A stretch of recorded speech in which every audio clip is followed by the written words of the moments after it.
मित्रों नमस्कार, आपका बहुत बहुत स्वागत है। आज दिल्ली में जो सबसे बड़ी खबर है वो है संजय सिंह को दिल्ली की एक अदालत ने 10 अक्टूबर तक रिमांड पर भेज दिया है, ईडी की रिमांड पर भेजा है। और अब उनसे उगलाया जाएगा कि जो शराब घोटाले का पैसा है वो कहाँ गया, किसने लिया और किसके खाते में गया, ये सब चीज़ों की बात हो रही है। और शराब घोटाले को लेकर यानी मनीष सिसोदिया को लेकर आज सुप्रीम कोर्ट का जो रवैया था वो थोड़ा सा नरम था, क्योंकि सुप्रीम कोर्ट को लग रहा है कि शायद मनीष सिसोदिया के साथ अब ज़्यादती हो रही है, यानी उनके जो बाकी लोग हैं उनको जमानत मिल गई है, तो मनीष सिसोदिया को जमानत क्यों नहीं मिल रही है। तो मित्रों इसको लेके आज चूँकि कल अरेस्ट किया गया था संजय सिंह को कल रात को, तो 24 घंटे के अंदर कोर्ट में पेश करना होता है। आज उनको राउस एवेन्यू कोर्ट में नागपाल साहब, जस्टिस नागपाल की कोर्ट में पेश किया गया और वहाँ तर्क हुए। तो जो सरकारी वकील ने अपने तर्क दिए कि संजय सिंह के घर पर 1-1 करोड़ की यानी 2 बार 1-1 करोड़ रुपए का लेन देन हुआ है, और वो लेन देन जो दिनेश अरोड़ा और एक और हैं, 2 लोगों ने किए हैं। तो संजय सिंह का तर्क था कि ये सब मनगढ़ंत बातें, झूठी बातें, और संजय सिंह ने खुद वहाँ अपना पक्ष रखा और न्यायाधीश से ये कहा कि वो न्याय की कुर्सी पर बैठे हैं, इसलिए उनको न्याय करना चाहिए।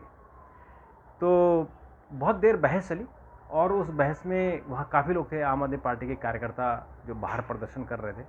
और आज आम आदमी पार्टी के कार्यकर्ताओं ने देश भर में ईडी दफ्तरों के बाहर प्रदर्शन भी किया, दिल्ली में भी किया, मुंबई में भी किया और कुछ और जगह भी किया। तो कोर्ट ने चूँकि ईडी ने अरेस्ट किया है तो उनको वो चीज़ें साबित करने के लिए कस्टडी चाहिए होती है ताकि वो पूछताछ कर सके। और उन्होंने कहा कि जिन जिन लोगों के उन्होंने नाम लिए हैं उनको आमने सामने बिठाकर उनसे मनीष सिसोदिया की मुलाकात करानी है, उनसे पूछताछ करनी है। मनोज सिसोदिया का कहना था कि ये संजय सिंह के साथ आमने सामने बैठ के बात करनी है। तो संजय सिंह का एक तर्क और तर्क था कि जो उसके अपने सहायक हैं, जैसे एक उसमें त्यागी है, एक मिश्रा है, उनको अरेस्ट किया गया है, पहले उनको अरेस्ट किया गया। और वो उनको मैं सिर्फ अपने जो हमारे कर्मचारी, जो लोग उनके पास आते हैं हेल्प मांगने के लिए, उनको वो अस्पताल भेजते हैं या ऐसे काम कराते हैं, उनको जेल भेजा गया। और उनका एक और तर्क है कि जो सीबीआई ने, ईडी ने, किसी ने भी उनको पहले नोटिस नहीं भेजा, पूछताछ के लिए नहीं बुलाया और सीधे उनको अरेस्ट कर दिया, जबकि बाकी लोगों को पूछताछ के लिए बुलाते हैं। कई घंटे पूछताछ होती है, 1 दिन, 2 दिन, 5 दिन, 10 दिन, जितनी बार आप बुलाओ, और उसके बाद उनको एक्शन लेना चाहिए। लेकिन उन्होंने पूछा ही नहीं। किसी भी जो चार्जशीट सबमिट हुई है मनीष सिसोदिया के खिलाफ, उसमें भी कहीं संजय सिंह का नाम नहीं है, तो फिर अरेस्ट क्यों किया गया। और उन्होंने अपना पक्ष मजबूती से रखा, लेकिन वो अदालत ने नहीं माना और अदालत ने कहा कि जो प्राइमा फेसी है उस हिसाब से ईडी को जांच करने देना चाहिए, और अगर वो पूछताछ कर रहे हैं तो पूछताछ होनी चाहिए। तो पूछताछ शुरू हो जाएगी और आज रात से ही पूछताछ होगी। हालांकि उन्होंने ये भी कहा कि ये टॉर्चर कर रहे हैं, तो उस पर खैर कोर्ट ने कुछ नहीं कहा। लेकिन ये बात तो आगे, जब कस्टडी में आदमी होता है तो आप ये मान के चलिए कि कस्टडी में आपको कुछ तो टॉर्चर करेंगे, इसलिए टॉर्चर करते हैं ताकि सच्चाई उगली जा सके। हालांकि इस देश में जिस तरह से नेताओं को गिरफ्तार किया जा रहा है, मुझे लगता है कि लोकतंत्र के लिए तो कम से कम ठीक नहीं है।